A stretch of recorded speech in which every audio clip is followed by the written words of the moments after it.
Hi there, Soon here again. Let me show you what I can do with the dollar and 2 coins. Right?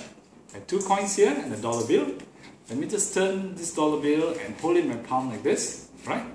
And try to make a small circle with my dollar bill. Let me just see if I can make a small circle and I hold my dollar bill, alright? Right? And then I have 1 coin, I put in my dollar bill, and I have another coin, I put in my dollar bill.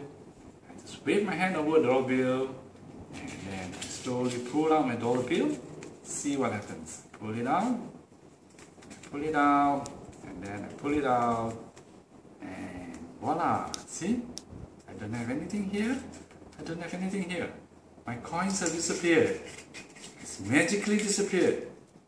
Shake, wave my hand again, shake. Hey! The 2 coins appear again. Dollar bill and 2 coins. Magic is such a fun hobby for seniors.